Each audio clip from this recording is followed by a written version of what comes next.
Good evening, everyone. Welcome to the 45th episode of ICC BiZ Live, where we bring C-suite people to discuss business challenges.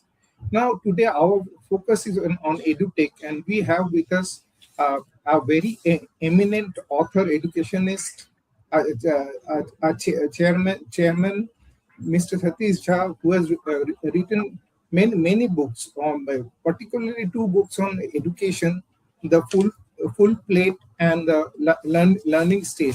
I'll show this to you. Uh, both these are available in uh, both these are available in Amazon, and forward is by Amitabh Kant, former CEO of Niti Aayog. Both books are path breaking. I have read one, and I recommend all those in the education sector to read them. I mean, these books are a call to action to harness. We talk about the demographic dividend of India, but how to maximize the dividend? There are some companies which pay good dividends, some don't. He has narrated a path where we can get the maximum dividend from the demography. And but any other the more there's not enough I can say about Sri Satish Jha. So let's go over to him and hand over the mic to him. Sir, request to give a brief introduction of yourself. That's the hardest part, Dr. Ashwin. I was an editor of a newspaper. I started with Ramnath Goenka ji in Indian Express, a Hindi daily called Jansatta with Pravash Joshi. He was also uh, invited by Ramnath Goenka to help us start it. Then I was editor of Dinaman, which was quite a prominent magazine of my times from the Times of India group. After having done about 8 years in journalism, I went overseas because my wife joined WHO in Geneva. Dr. Manmohan Singh was there in South Commission, so I became one of his advisors. He did only a couple of them, two of us, but it was fun working with him. But I felt I wanted to do something more engaging, and I went for learning how to become a more corporate engaged person. And I became CIO, Chief Information Officer, with a company called Hoffman La Roche, which was a pharmaceutical company at that time, Fortune 70, based in Basel. There I learned something called management, and that led me to become later on chairman of James Martin and Company, which is now Genpact. And the past couple of decades, I've been investing in technology firms, bit of education. I ran a project called One Laptop Per Child, basically along with the MIT and Professor Negroponte. I did that for 4 years. And later on, I realized the challenges of that. And now I run a number of schools about only the technology part. I don't invest in land, buildings, or operations. I only help them learn like cell phone of education. In the meantime, there was so much to see and watch and challenges that I ended up writing a book called The Full Plate, which is a diagnosis of the situation and the learning strategies prescription, what can be done. So, that's a kind of overview. And that's what I'm operating with. Dr. Saab. Thank you, sir. I mean, uh, what to say? I mean, no words can describe your contribution. Actually, when we say it is easy, we prescribe be the change. You are the change yourself, and you are doing hands on. Now, uh, and you have talked about some other NGOs also doing added work in the context of Indian education, where there is a huge divide between government and private schools. Now, coming to your book, what does your book, The Full Plate, symbolize in the context of education? You see, the full plate is we have had a whole slew of prescriptions and policy changes and programs and projects in the past 80 years of independence. We created schools in the beginning, government schools. If you recall, at one time, 90% education was through government schools. We created higher education systems. We had IITs and IIMs with the apex, but the whole system was created. I remember my younger days, we had fewer than 100 universities. Now we have thousands of them. And institutions have been added up. Many things have been done. In other words, if you ask for any program, probably there is some program to talk about it. But the reality is that more than 90% students do not get what is called learning or education. They pass from one year to another. In high school, up to high school, there's no need for even sit in examinations. But in the end, what happens is someone who goes through the system capable of meeting the same benchmark that the world has set for that age group. So if you see somebody who passes out because of Government of India reports and ASER reports, ASER, they all been pointing out for 25 years that more than half the eighth graders do not have the learning or skills of a second grader. That's more than half the eighth grade. That's a lot of indictment of Indian education system. So children go through this school education and they pass from year to year. They're present in the school, but their mind is not engaged. If you don't engage the mind, then they don't learn much. All that will happen is they can say, I went through, school. If you remember some 30 years back, there was inflation of degrees was a big conversation. Means somebody who applied for a job where requirement was high school, but he couldn't get in, so he'll become BA, then he'll become MA, he become PhD and applying for a job of high school. And even after that, he may not get it. Because the skill of the high school person wasn't even after be doing a PhD. So effectively, if your foundation is not quite right, then what you do? So full plate is about saying two things. One, that if you don't have everything on your plate, you don't really get nutritious meal. For instance, imagine a child who had to actually live only on a half piece of bread, or only dal, or only one sabji, or only one achar. What will happen to the child? The nutrition and the growth of the body and so on and so forth. That's one. Second, in some ways, government has a whole range of possibilities, full plate of every possible policy is there. But the child is hungry for learning. The students are hungry for learning because the ecosystem is not there in that sense. So full plate deals with it from 2 points of view. One, the inadequacy of what we have, and then the whole, kind of surfeit of lots of provisions and none of them meeting the requirement of learning as such. So that's where the whole idea comes from. Doc's up. You are taking me back to that stage when I joined the industry. I was told first thing you have to unlearn what you have learned so far and learn fresh. Yeah. That is one thing you are taking me back. And another thing about GenPact. How long you were involved in GenPact? Because I was hired by one of the CEOs, Tiger Tagarajan. Yes. So my assistant was Romi Malhotra. Okay. He was so when it was JECIS, GECIS, he Yeah. Yeah. became the CEO at that point, and later Okay. on, obviously Pramod Bhasin ran it, but my James Yes. Martin company merged with it. Okay, Okay. so my I was not directly involved with Genpact at all. It's just that Okay. my executive assistant was Rima Luthra, who became CEO of JECIS later on. He left us to join them, and that's what my idea was, that he should leave us to go to a respectable organization. And then it took off. I mean, Genpact became big, and later on, our company merged with them. So my Okay. association. So I knew Tiger well before he was in JECIS those days. So Yes. yeah. Uh, Now, coming to your next book, what message does your book, The Learning State, convey? I believe it is the follow-up book to the full plate. You see, the basic idea is if you know the diagnosis, you have to have prescription, right?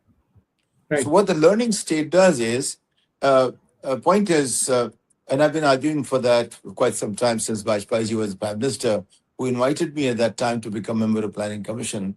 I think it was at 98 or 96, whatever, something like that. So I said, look, I'm not designed for that. I'm basically, I think differently. I was an editor. I wanted freedom. I don't want to get into that.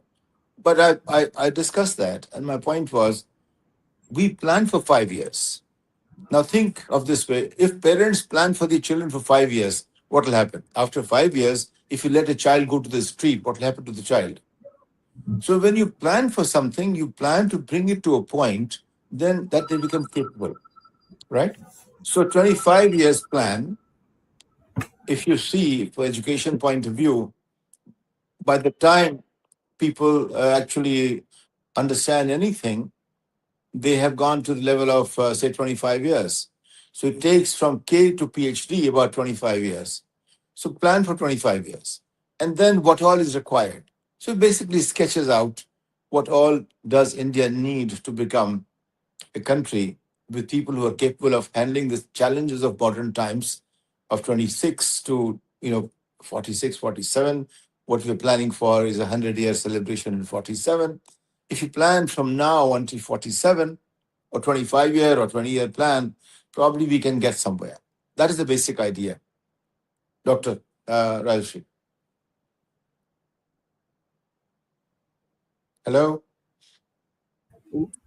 Great thinking, sir. Great thinking. I mean, that should be the right path. Thinking to 20, 25 years ahead. Yes, after five, I can't plan for my children like 5 years. No, I I design a learning curve for them for their entire life, and even myself, I am engaged in lifelong learning. Yeah.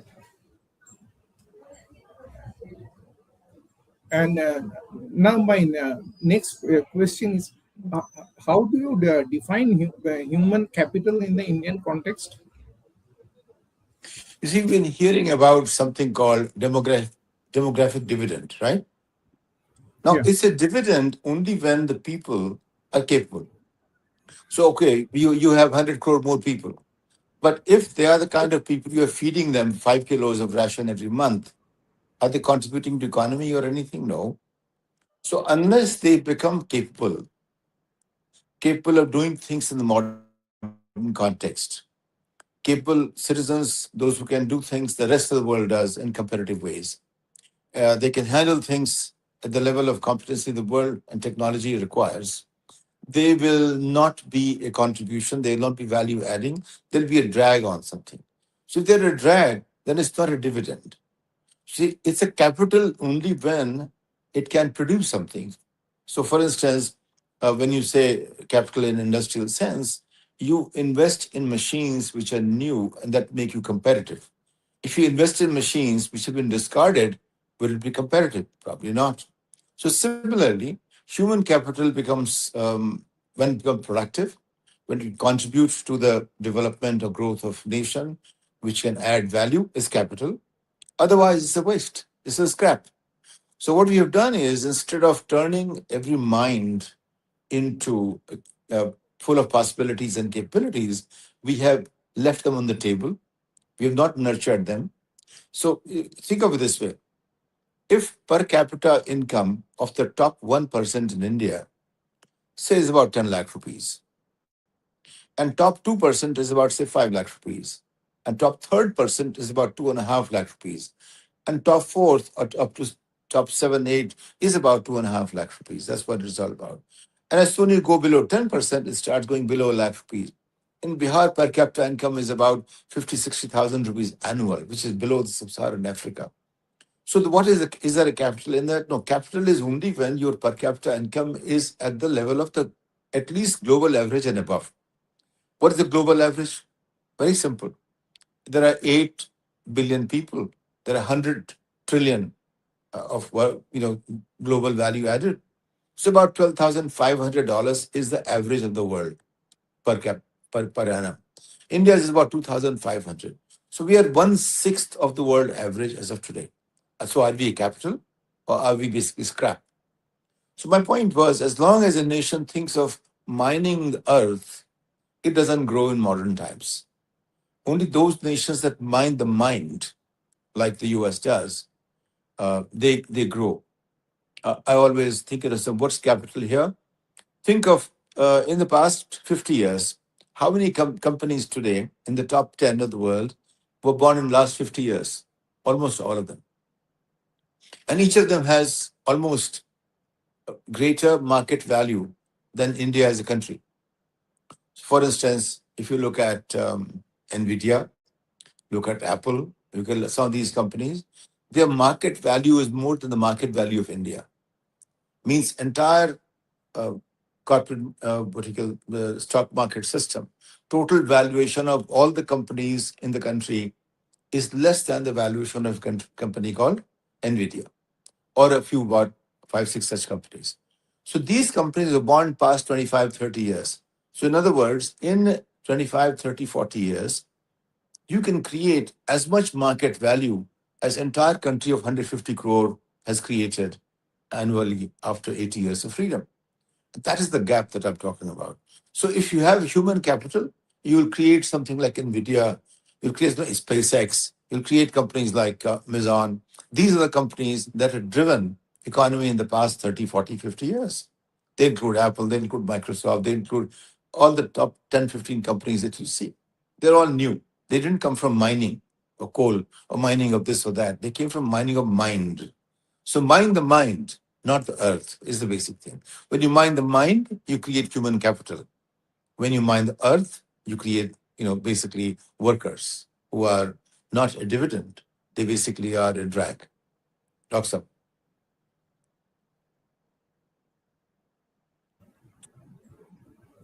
Absolutely right, sir. You are bringing me to some thoughts. Recently, I had the opportunity to meet Professor Sandeep Man. He said, we don't innovate. I mean, we do not have that mindset to innovate, and innovation is the only way an MSME can become an MNC. And another thing which I felt from my own heart is that thank God I joined the industry instead of continuing on the academic path. Later on, I did PhD also. But again, my thanks I got industrial exposure. I I I believe I am not an ivory tower economist, and I am proud of that because ivory tower economics, what we see is something not engaged, not at all uh, aware of reality. And those economists who go into industry have a third eye. They know what is happening and what can be done to achieve results. Am I right, sir? Not a fair enough. What I would say is, look, every role has a relevance. There's relevance for ivory tower economist, relevant for practical economist. Basic point is that any role that you see in the world, it has a relevance at some point somewhere. The question is, I have to be relevant at that point in time.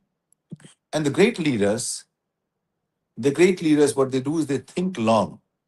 They vision for next 50 years or 100 years or whatever. But they don't just live in today. The normal leader has to basically deal with problems of today. Both are required. You can't say one without the other. If you don't have the long-term visionaries, country will just remain at the same level of per capita income that India has. So think of it this way, that world's average per capita income is about 12,500. India is one-fifth of that as of today. Should it be so? No. Our capability potential is phenomenal, but we choose not to move in that direction because the people who decide for the country, the leadership at the level of political leadership, or you can say service leadership or executive leadership, or businesses or corporate world, they're very happy where they are. They're doing fine for themselves, and the country, is where it is. So, point is that uh, we have to think in terms of who we are, where we should be headed, and if you say we want to be MNC, once somebody asked me, I was at Delhi University, there were several directors of several IIMs were there. So students asked, what should be our role model? So one director of IIM said that when to role model, think of Gandhi. So my point was, I hate to disagree with the directors of IIM.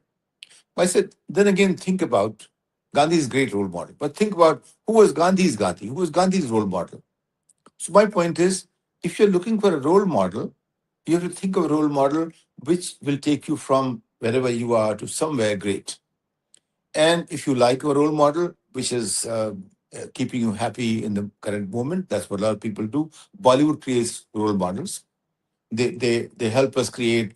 We behave this way, we stand this way, we talk that way. Our ambitions are defined by many films that we see. The literature does that to us, newspapers that do, and our leaders speak the language. They talk about clarion calls, and they invite people to do this or that. All that shapes a nation. Every call by anyone who is in a position of attracting the interest, or you can say, perking the interest of people, they influence us. They all do. And somehow something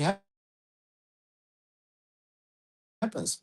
Sum total of all the influences we have had since 80 years since freedom has been that our per capita income is 2,600. And don't forget, Rob Saab, 1947, India's per capita income was about $52 per capita. We were 360 million people, 36 crore people. China was about 45 crores, and the per capita income was about 46, 47, lower than us. And Korea had about 56, $57, and they had about 4 or 5 crore people. Over a period of time, by 93, China edged past India at about almost $400 per capita. And since then, it hasn't looked back.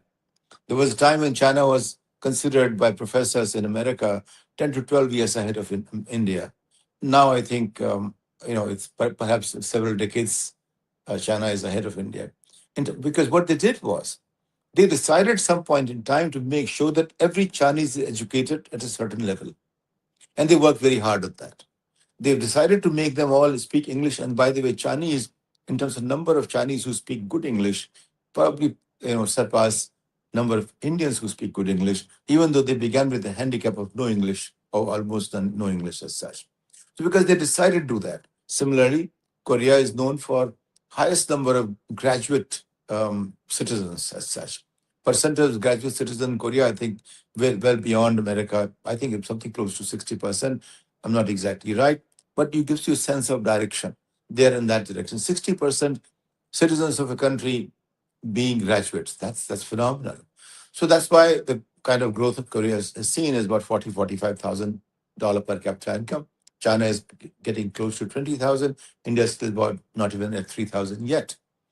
So we have to remember these things, that we began the journey in 47 at the same level, and we've been falling behind because we did not see the way the world was unfolding. We were very happy in our own thoughts. We are great. And those who think we are great, just like Greeks, they don't go very far. They start receding.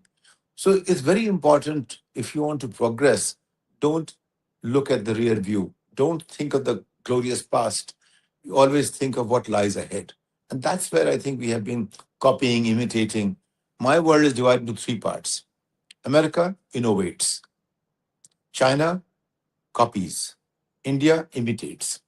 Imitation doesn't even have the discipline of copying. Copying is a tough job. Copying means it's exactly the replica of what innovator did. And what is innovation? And I'll come to that. We do not understand the meaning of innovation in India. We understand the word. We can read the book. But the spirit of innovation is totally missing. In that sense, I'm talking about. It's not that we don't understand the word. It's not that we don't talk about it. So if you see, in fact, I'm looking at 98, 99, Dr. Mashelkar had just become the DG CSIR. And then he told me something, why don't you go ahead, and there are 40 labs, national labs I have. You meet all the directors, or you can call them at one place and spend time with them. If two of the 40 agree with your view of how we should go ahead, I'll consider that a success. Finally, I did that, and we all came together. And so in the end, 6 agreed to be with me. But I told Dr. Mashelkar, of the 40 I met, everybody, every director of CSIR lab those days used to be also an ex-officio additional secretaries to the government of India. So I said, Dr. Mashelkar, look, I, I think I didn't meet a single scientist. I met additional secretaries to the government of India, all 40 of them. He said, that's the worst indictment of science. I said, Dr. Saab, we don't have science in India. We have people who are smart, who are intelligent, who read books of science, and they know what's in the books. But the spirit of science that drives science, that's missing because scientific temper, which is required to be creative in the field of science, that's missing. And we are not at the level that we can do the foundational work in that area. We should be looking at technology at this point in time. Of course, those who want to be in science, we should give them all the necessary resources. But that's not the driving place for us. We should drive with technology today. Translation of technology in a way that keeps us competitive in the world while meeting the needs of our own population. That's what we should be aiming at. But you see, things don't happen because one guy thinks this way or one guy thinks that way. So a lot of thinking goes as a nation. In nation building, all our political leaders, they come together. Our civil services come together, our businessmen. I remember sometimes in 2000 or 2001, I gave a speech. I said, Indian businesses are not ready to invest in technologies. If they do, they'll be investing in four, five, six generation behind because the whole mindset of investing in technology, which will yield result in a longer cycle, is just missing, or they have no risk appetite of that kind. So, like recently, I saw somebody. What is most important about America? Some major, I forget the name of the person who said the biggest thing about America is the amazing risk capital of investing in future and long term. Now that requires, if you have that, only then you go into the future and you create the future, you shape the future. And that's when, like American per capita income is almost like $90,000 today. And it doesn't mean that everybody earns 90,000. Median income is less than that. But the point is, people at the top 1 to 3% are making so much that the per capita income has gone up to 90,000. The median income is, I think, closer to 60 or so, something like that. I got to look at the numbers, but the perspective that I have from reading over a period of time, that's closer to what I'm saying at this point in time. So innovation is something we don't even understand as a nation. I can tell you one professor at IIM, one of the IIMs, he began talking about look at the how a man survives when suddenly there's a flood. How he picks up tires and ties that to the bicycle. That's survival. That's not innovation. Innovation happens at the frontiers of our current capabilities. Innovation doesn't happen at the level of trying to do put the tire to a bicycle to survive in a flood situation. That is anybody will do. That's not innovation. Innovation is the frontier of knowledge. Where are we? So, for instance, if the world is living with a cell phone, can I live with something? Can I make a better cell phone? Or how do I process the data? Sometimes India says, I've done UPI. But UPI model is again a global model. It came from America 20 years back. Of course, India has more people to transact, transactionally more, but where is the volume? India may have more billions of transactions, but in terms of the total value of transaction, America will be 30, 40, 50 times bigger.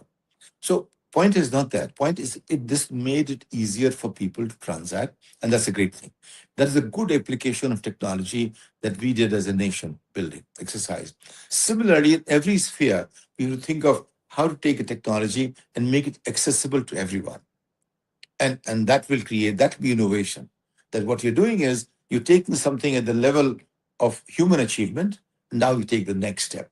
But if you're going to look at what world solved 1,000 years back and then tweak it and then say it's innovation, that's probably a wrong definition of innovation. So our definition, our spirit, our sense of innovation is very different from what the way world thinks. Talks up. Just like you'd like to give one information. India has started manufacturing quantum computers at Amravati, Andhra Pradesh. And I know the person ex IBM, L. Venkata Subramaniam, and he has got a lot of support from Chandrababu Naidu. This is just for information. Now, coming back to the core subject, why do you argue that education reform should begin from the classroom rather than from policy documents? You see, our policy documents have been talking about things for 80 years, but it hasn't reached the classroom. So essentially, most of the prescriptions that you could give, they're all there. But so it's like you go to a kitchen, everything is there. There is pots and pans and stove and gas and ladle and spices and vegetables. What you do with it is important. So your policy, you can say a portfolio of policies are right in front of you. But every single policy, if you ask me, I can tell you why it did not achieve the result we set out to achieve. Every single policy. And you can take anyone and ask me a question, and I'll probably have some reasonable argument for that, why it didn't succeed. Right? So my point is that just look at when Abdul Kalam was president, he said, let's give every school satellite antenna. Now, very fancy. I said, what will that do? So they gave satellite antenna, they got connected, and then nobody used them. All 12,000 or some numbers, whatever the numbers were. I went and saw some of them, nothing was used. Then they said, let's ICT to school. Well, 25 computers or desktops were given to schools. When I went, they were all lying in some rooms. Few schools I went to. I asked the principals, they said, if you use it, they'll go bad, and then I'll be accountable. So they were all locked up. I said, well, open it and let's see what children do. And then again, I went 2 weeks later, again, they were locked up. Similarly, government gave some kind of TV panels, etc. And I went there. So TV panel was not connected to the power, and the teachers were writing with some, they were using as a blackboard, right? You put their TV panel, but teacher is using as a blackboard. You look any policy that you created, it just doesn't work. I went to a school in Azamgarh, I think, yes, Mizban. Every classroom had been donated a panel in the classroom. Not one teacher was using it. So I went day one, nobody was using it. Day two, then I finally asked them. They said they're challengers using it. So what do you do? So unless and until you start at the classroom level and see what actually works, you can devise any policy, it will always yield the same result that ACER says. Eighth grade students, two-thirds of them, they don't have the skills of second grader. Does it answer your question? I don't know. Answers very well. Now, you are answering that though we have the world's largest education system, learning remains a big challenge to us because of implementation issues. Now, next question is, how should India measure educational success beyond enrollment and examination results? Yeah, the point is, there's an old saying, maybe Peter Drucker said it. You get what you measure. So if you are going to say an employee, he comes on time at the office, he'll probably come at 10:00. If you say if you come 10:01, he will be penalized. He'll come at 10:00, he'll come 9:59. But it doesn't say what he should do in the day. He'll come, be there, and probably still does nothing. So question is, what is it that you're expecting? You set the metrics first. What are you measuring it on? If you're going to say, are you high school pass? So they will try to high school pass. Okay, did you get 60%? They'll try to get 60%. The question is, that is not learning. That is education. So what has happened? India is a place in terms of examination where people want to pass an examination. You see, the biggest disease, the cancer of Indian society, from growth point of view, is the lack of proper education, which is then the gaps are filled in by coaching centers. What are coaching centers? Coaching centers are a symptom of disease. What is a disease? It's basically a cancerous disease of ignorance. What they do is, okay, last year or year before, these 10, 15 questions were asked in the board examinations. I'll make you good in those 10, 15, 20 questions. And whatever you get, you have to only answer 5 questions. The chances are you will get those and you will pass. That's what they do. So people know the answer to those questions which they were taught at coaching centers or something along those lines, but they never understand the meaning of that, what they learned. They don't learn anything. They know how to answer a question that will come in the examination. While if you talk to a 7th grader in America, you'll be surprised about the kind of knowledge the child has and the curiosity the child has and the way the child argues his or her case in any subject, any matter. And you can see the kind of engagement of mind in what they do. When we talk to our children, they are students of any class. And I'm not sparing even the people who've done PhDs as such. What they do is they know what they know, but they don't have the readiness to know what they don't know. What is education learning about? Learning is about how to know what I don't know. That's where we end up falling behind. What makes America competitive? Look, when we began in 1947, I think American GDP per capita was about $1,000, and we were at about 52, like I said, a gap of about 20 times. Today, we are at about 2,500, 600, 700. America is 90,000, which basically more than 30 times. When we, in 1971, Indian rupee was equal to one Swiss franc. Today, Swiss franc is 120 rupees as such. What does it tell you? The pace of growth of Swiss economy was 120 times India's, even though India grew in population 4 times, and Swiss population is more or less constant from that point of view, maybe 5-10% of growth in 80 years. So the point is that we are not looking at any metrics which is right. Metrics of learning. Are our children learning age appropriate knowledge in the global context? So if a student of India is 16, and by the way, there is no question about it, they have capabilities, but they have not been given opportunities. Other day, just 2 days back, I met in New York or Boston one student.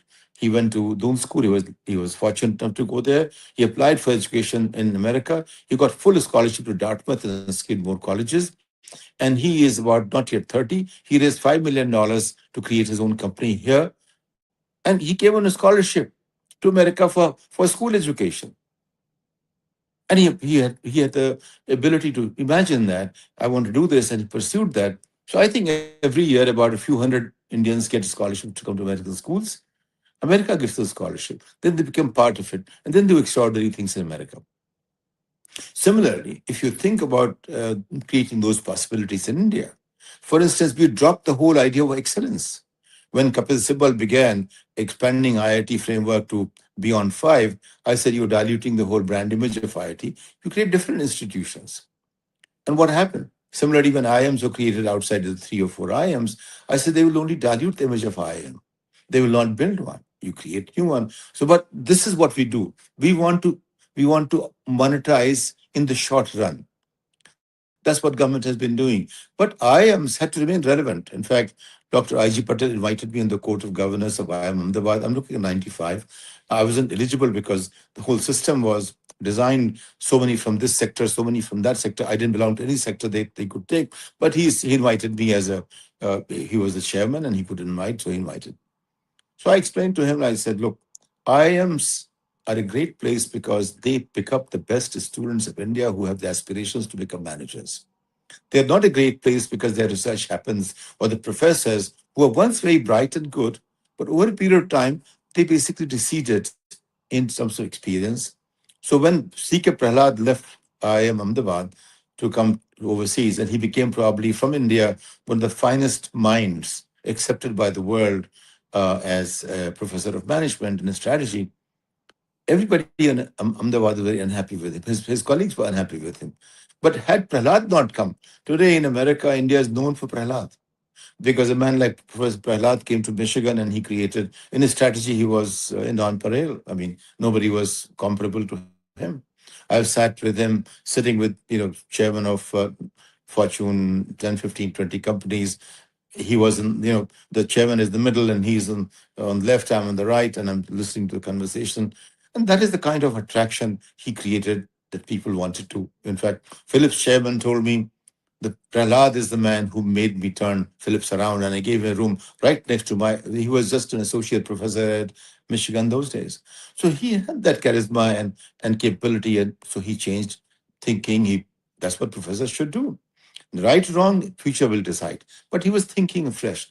How many Prahlads have we had in the entire IM system? I don't recall any. And he did something like that because he went out. So my point to Dr. Patel was our unless we connect us at various levels of global achievements and conversations, we will keep falling behind. Then our children can only go overseas and do well. So IIM graduates who go overseas, they do phenomenally well in general. They have done very, very well, as you can see. And we are very proud of it as Indians, though there is nothing Indian about them. A chairman of a large corporation of Indian origin in America has very little Indian about him, except that he was born in India. They don't think like an Indian. They think like in the context they are. and we forget that. So, person who was left behind, who chose not to get out, he begins to in the local context. In local context, you see, my experiences make me. Our experiences make us. So if our experience layer upon layer upon layer is dealing with challenges of the day, we get caught up into that. We are not able to think of the day after tomorrow or a long term or future. We become in the moment, we become looking at the past, we begin to handle our own situations and challenges, and we don't manage to get past. Just think of a great example, nano. After 100 years after world started making cars, and they made all kinds of cars, we couldn't even produce a nano, which is totally done by us. Everything we have is taken, a technology taken from somewhere else. We didn't create that. Not even a single engine of that kind was created by us. Not in information technology, not in other manufacturing places as such. There must be some reason for it. We have to understand what the reason is and address that. Why is it that we have done nothing that the world says is basically world beating technology? If you've done something, I'd love to know that. That'd be great. That's a great feeling to have that we did it. But just one will not do. It has to be a culture. We do hundreds of that. Just one can be a fluke. Is it hundreds? I mean, when I was in Switzerland, often La Roche, so they tested me and they gave me a project. It worked out. Somebody said, maybe that's a fluke. Let's give them a second project. So I took second project. That also worked out. So now they knew that if they gave me a project randomly also, it'll work out. Now they have more faith in me and confidence, and they give more responsibilities. And that's how you get responsibilities, by proving that you can do this. Because somebody else is giving responsibilities, and you can't demand that. You can't ask for that. Similarly for India, it can't demand or ask for that. The world is there for you to take. It's up to you to figure it out how to do as much as the world can offer us. Knocks up. My next question is, what kind of matrix you define for competency-based education? You see, metrics generally is a very operational word, right? But for instance, I would say, you set a goal. What did John Kennedy do? He set a goal of in 10 years we will land on moon, and America landed on moon in 10 years. He said in 61 they landed in 69. So what you do is you set a goal, and so that's what goal setting. What metrics? The metrics that you set will shape the people and the way they think about it, the way they want to achieve. What should achieve metrics? So it should not be okay. How if you said how many patents, they'll start creating patents, which mean basically they just meet the criteria of creating a patent. They may be useless. I'll take you back a little bit of time. I was chairman of James Partner and Company, and suddenly there was Six Sigma approach came, and then there was this capability maturity model, CMM.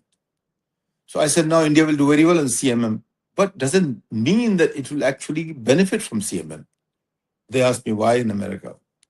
I said, because India is a good examinee without understanding the subject.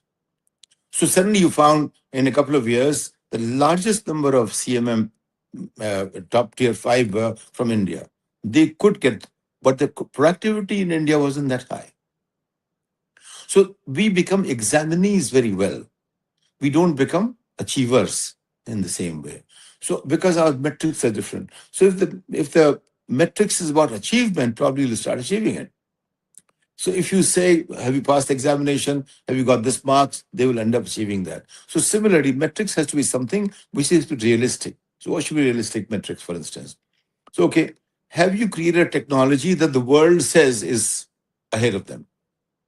If you start saying that, rewarding for that, probably then something will happen. So you say, okay, in this area, here is the world. If you go past this point, only then I reward you.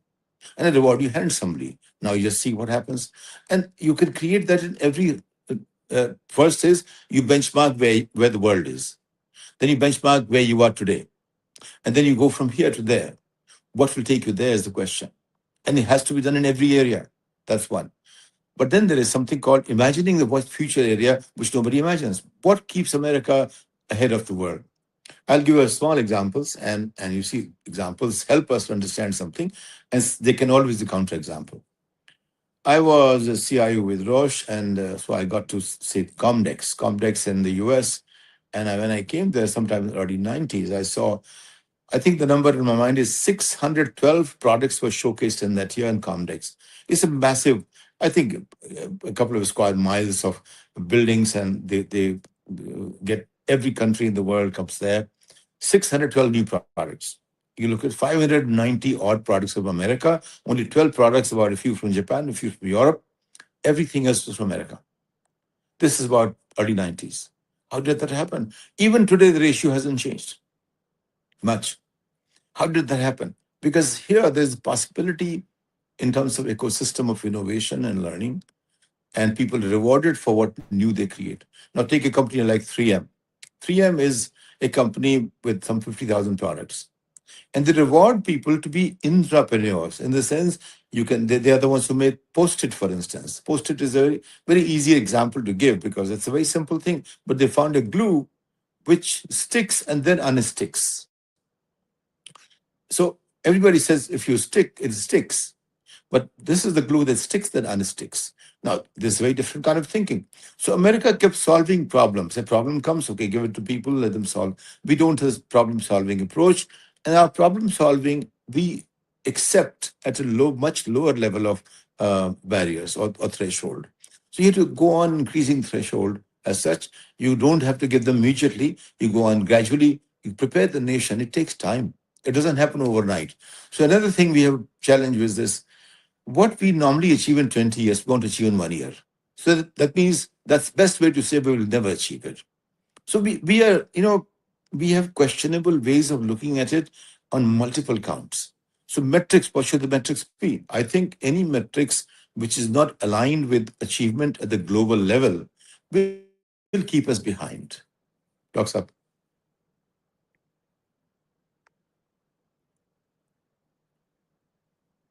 Institutions you are talking about in your book, Vidya Bharati, Ekal Vidyalaya, are they performing differently? You see, Ekal Vidyalaya is an approach to help children who are in remote areas where there is no school at all. So what Ekal does is, from up to grade 3 or so, what they do is um, informal education. So some local child, local teacher who hasn't done high school, but he knows alphabet, A, B, C, D, Kaka, Gaga, Ek, Do, Teen, Char. So he prepares students at that level when there is no government school, no other school, etc. But Ekal becomes in that sense a movement. It's not really schooling or education system, but it meets a need at a level when there is no other way to meet the need of any kind whatsoever because there's no school there. That's Ekal.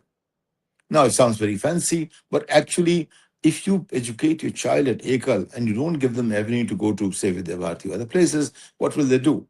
They will, even if you pass 10 years like that, you will not become someone who can deal with today's world as such. Now they go to Vidyabharati. Vidyabharati is like any school system, except they try to bring in a few components. They try to bring in Saraswati Vandana in the morning, and it's beautiful, and they try to bring in their own culture, but they look at the same curriculum which state provides, a state level curriculum or CBSE now getting into, or whatever the system says they do. And then they try to do that better at less cost. So the land is free, given by local community. Buildings are given by some businessman who can afford to give the building. School buildings are comparable to any other buildings, and they're like any private school or government school. So they have infrastructure-wise, they're as good as government schools. They're not as good as private schools. Private schools may have, they have a higher cost, and they have greater resources, and they try to achieve different goals as such. So Vidyabharati schools do much better than government schools. They come pretty close to Kendriya Vidyalaya for less. But they're not exactly Kendriya Vidyalaya because the students who come to Kendriya Vidyalaya come from different demographics, different strata. Vidyabharati gets children from less financially, you can say, privileged people, while people who go to Kendriya Vidyalaya usually are second generation, they're children employees of various institutions, government, and so on and so forth. So there's a bit of gap there in terms of expectations and learning and home environment, etc.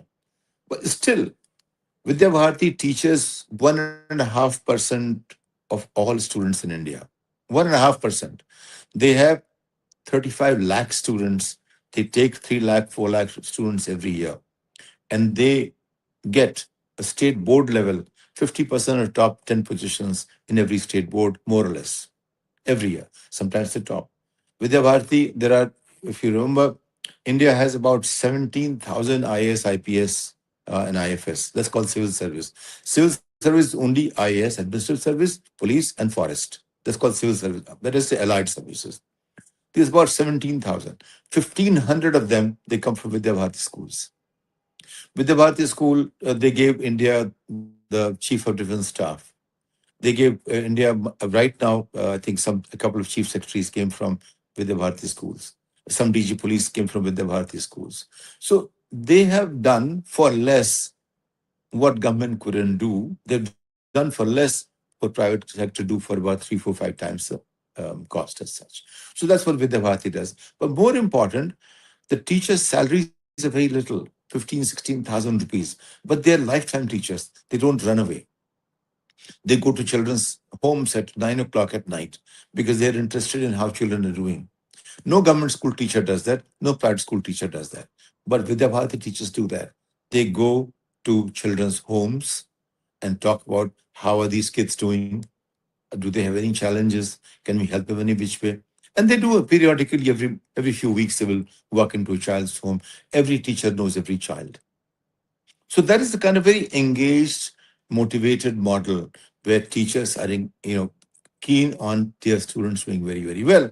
Again, their teachers' capability may be as limited as it is because we all have our limitations. There's nobody with unlimited capabilities, so they have their own limitations. They work with their limitations and they try to provide as best as they can. So Vidya Bharati is at a proper education level. Ekal is, so I would say if Vidya Bharati offers full plate, Ekal is like giving you half a chapati or just one half banana. So that's where Ekal is. It gives you something where nothing exists, which is very, very important. While Vidya Bharati offers you full meal of education and learning, it's up to you, except the quality of meal may be not exactly what I would like them to have. Doctor. We have overshot our time, but still I can go on with you for 2 hours. But I have three critical questions. I'm also opening the floor in case anyone in the audience wants to ask anything. They are welcome to do so. Now, three critical questions are left, after which we will wind up. One question is: you place teachers at the center of reform. What changes are urgently needed in teacher training? Okay, so you see, teacher teaches. If the teacher doesn't know himself or herself, then what will they teach? Like there is a video, and you can see that it's online actually. A teacher very happily in some Bihar school. How many days in a month? 30. How many months in a year? 12. How many days in a year? 30 multiplied by 12. They rise 360. Very, proudly, 360. So in a year, there are 360 days. This is your teacher in a government school who's paid a very decent salary.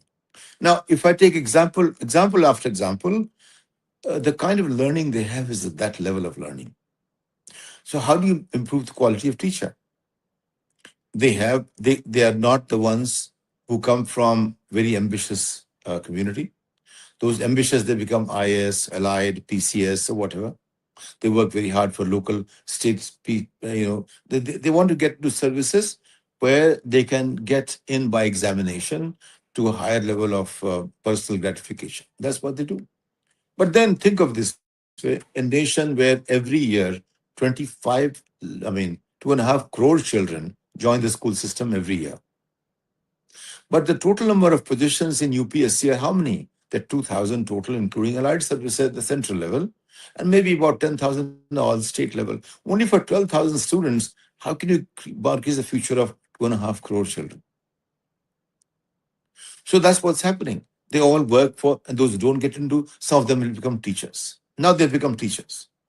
They have no ambition, they have no aspiration, they're local, and if you talk to them, they'll tell you, "Sir, we get asked to do this, that, and everything else. Non-teaching jobs are given to us. We go for electoral duty. You got this duty, that duty, and so on and so forth." So they are treated like a government employee, where the positioning is in a school system, but they can be called in to do anything else, and their own role of being a teacher is not taken as seriously. Number one. Number two, a teacher has to constantly upgrade himself.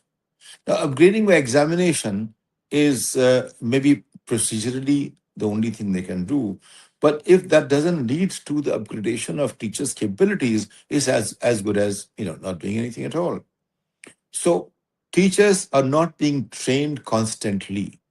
And if you don't train them, when the knowledge, please understand, every 2 years, world adds as much knowledge as the cumulative knowledge of history until 2 years back. In other words, every 2 years, the knowledge base of the world is doubling. But our teachers remain where they were. I'll give you a small example. Once my son, he was, I think, third or fourth grade, and he wasn't doing homework. So we went to the school in America, and there were 8 teachers of his. They came and sat there. They met both of us, and we were talking about how is Ketan doing. So one teacher, English teacher, said, "Have you seen his homework?" But I saw the body language was very negative. History teacher said, "I've been here 25 years. He's my best student in 25 years." Others said something. Well, then I asked him when I went home, so, can you never show me your homework? He said, "Well, did you go to school today?" He was very smart. I said, "It doesn't matter whether I went to school or not, but what matters is I've never seen your homework.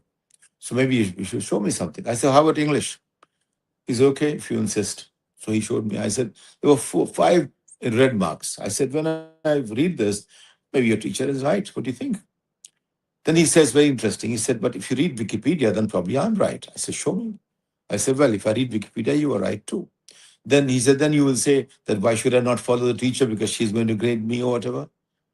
I said, well, that's very smart of you to say that. He said, but Dad, she is the best teacher in Maryland State. And she's also PhD from Harvard in English. But she studied 30 years back and she stopped learning after that. Who is telling me an 8-year-old child?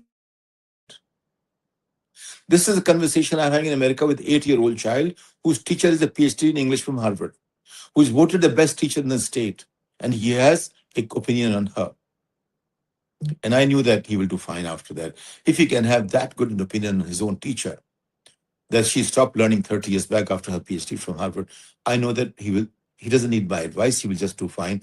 And he became at 22, finished his PhD in Imperial College Science, and he's an associate professor in Sussex or whatever. He's doing fine. He did not need my advice. I learned that 8 years of his learning. My point is, that is the kind of bar that America provides for its teachers. What is the bar we have provided? I'll give you an example. I went to a school where I had given every single child a tablet. Every classroom I had given, and I have given from my personal money, our family money, and like that. Anyway, we did that. And sometimes I would take it money only from one major industrialist who somehow felt like giving. And I didn't want to take it because when you take money, you have to meet their expectations. In this case, I'm sitting with the teacher. All the teachers are there, about 15, 20. I finally said, look, let me ask you a simple question, which I was asked by UPSC a long time back. And I got the highest marks in interview in that year. And I said, what's the diameter of Earth? By the way, there were 18 teachers, not one of them knew. I had faced that question at 16 years of age in UPSC and got highest marks. That was long time back, 30 years back, 40 years back. Not one teacher knew that. I said, okay, what's the radius of Earth? They didn't know. What's circumference of Earth? Whatever they said was nonsense. I'm not saying they should remember that. But I'm saying you are teaching a rote system where you don't know what the rote is. Our system is as inadequate today as what I've just given an example of. Not one of the teachers. So I said, then how do you teach? The chairman of the board who was there, he said, sir, you are insulting our teachers. I said, no, don't think that way. I'm asking questions. Should a teacher not know that? You ask yourself. If you feel insulted, I have nothing to say. I don't ask the question. I withdraw my question. So this is where if my teacher doesn't know the basics of what they are teaching, if the year is 360 days, and if they don't know what the diameter of Earth is, what are they teaching? They're teaching what's in the curriculum. And this question is not in the curriculum. I tell everyone with management, with education, see, if a fact with one leg is very unstable. A fact with two is still very unstable. The first level of stability comes when I can have a fact which can correspond to three different facts, three different legs. It's like tripod. I don't know if you can balance anything on two legs or one leg. But three legs, you have certain stability. Four, you have greater stability. That's a table or tripod. So what does it mean? So if somebody says something, it must relate to something else as well, and two other things. If you can find those two and you're correct on that, now you could be probably correct. That's how it happens. And so, I mean, very simple things to think about. I was at one IIT, some convocation somewhere, a long time back now. So the point is, very simple example. I said two and two, and they said four, very simply. They didn't think about anything. Two and two is four. Two and three. So they said five. Somebody said six. I said anything else, and they stopped. I said, you are IIT. You're the best and the brightest. Two and three, any other relationship. They couldn't think of it at that point in time because they didn't expect such an basic question from anyone. Whatever the mindset was, probably the question was way below their par. But think of it this way. I had encountered that question in the US and Europe as well. But somebody who became very smart and succeeded, he said, two and two is four, but why?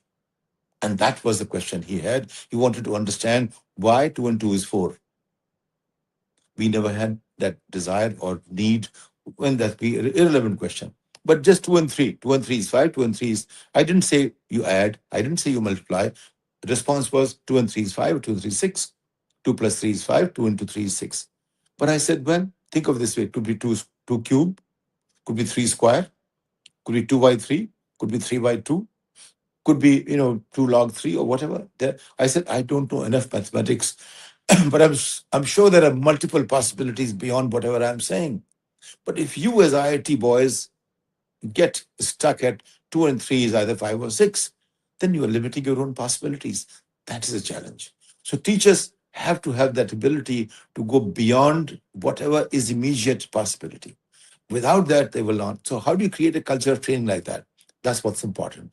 So I want teachers to be ever curious, ever questioning, and motivated in learning themselves.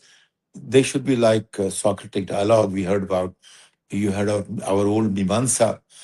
In other words, if there is a question, what is behind that question, and what's behind the question, go on understanding and finding out. That questioning mind is what's important for the student as well as the teacher. Doctor. Question, we have overshot our time a lot long. Last question is privatization of education in India has helped it, no doubt, but only where the names are big reputed peoples. Not all privatization has helped at all. What is your opinion on this? You see, we are a society where some people are more capable than others, and some people are really more capable than others because of drive they have. Our potential is similar, but depends on the drive. I may have the same intelligence quotient, but if I don't want to get up, then obviously I don't want to get up and I'll be living with whatever I have. So there's some people who want to achieve more and they become our, basically business people. Some people want to achieve more as a parasite in the system, they become civil servants. Some people want to achieve more by earning more immediately, they become employees of corporate sector. Now, so they like little better things. They can't change the overall infrastructure, but they can change a few things they want to change. So their homes become better. They can buy better cars. They buy better international goods and so on and so forth. And they also want a better education for their children, and they pay a fee. When I first saw there was a school in 2008 in Bombay was charging $100,000 per annum fee from children. And many international executives got transferred there because their companies would pay for their children to go to the schools as part of their, perks. Now, that school had about 700 students, and they all paid 56 lakh rupees those days. That was dollar was 56 rupees. Today, they charge only 28 lakhs rupees. In other words, they have become more efficient. Probably they had more mortgages than whatever they did. But today, if you go to schools like Doon or about 30, 40 schools, their fees about 20 lakh rupees a year. And they have different kind of education. They're more engaged, they learn more about society, they're better connected with each other, their aspirations are very different, they think on a global scale. So you get this kind of about 500 schools where fees are between 7, 8 lakhs to and above. That's what it is. And then you get to some another 1,000 schools which fees are about 3, 4 lakhs to about 7, 8 lakhs. And then you get to about 10,000 school of fees about between 2 to 4 lakhs. And then you get about, another 30, 40,000 school where fees are above 1 lakh rupees. That's where you have possibility of a children learning something which will allow them to remain in pace with times. And as more they spend, that changes the quality of the personality and their aspirations and skills as well. But all this is covered in any annual intake, about 3, 4 lakh children altogether. But you are giving the system 2.5 crore children every year. We've just covered 3, 4 lakh children every year. And that's what India is. So this gap is going to remain unless we have a national. I mean, I'm not saying in America the gap doesn't remain. Even here, we have about 1,000 private schools where fees are from $30,000, $40,000 to $75,000. And parents pay and they like to be proud of it. But the rule is every child has to go to a local school in the town they live in, and that decides the value of town. That's the way they have organized. I'm not saying that's the best way to organize. I'm saying that's the way they have organized. Is there a better way to organize? Probably there is. Have you thought about the created one? We haven't, so we don't know. So among the various systems we know, no system is perfect. They all have challenges. But ours is the least perfect or most imperfect that I can imagine. Probably there are other sub-Saharan African countries where there's problem. So, okay, point being this, that aspirationally, we will have a section of society. We should always seek better and better and better, and they will find their own ways of dealing with it. They've always done that, and the rest will be left behind. Unless we make a national priority and we begin to think of India, that every Indian is just as capable as the one who goes to Doom school or any school. They're all as capable. Let's give them a chance to learn at the frontiers of their aspirations. I always say, I want our children to learn at the frontiers of their aspiration. I don't want to set their aspirations. I want their aspirations to be free. They can fly as far as they want, but we want to give them that environment, but they have to do something for it as well. It won't be given on a platter. If you give it on a platter, they will become totally parasitical. They will expect things from people. I think the biggest challenge, Raksa, we gave our nation is we turned our nation into a nation of employees. We want to give you jobs. That is a poison. If you say we want our citizens to become capable citizens who stand on the ground in the world and in the world where they can achieve at the levels of their own frontiers of their aspirations, will be a very different nation. So the leadership of the nation has to give a very different slogan. No working for jobs. Work because you can create a world where you can look after yourself and others as well. And everyone is capable of that. Everyone can do that. But that's a function of leadership. And that's probably where we have chosen a different path. Doctor. We have overshot the time.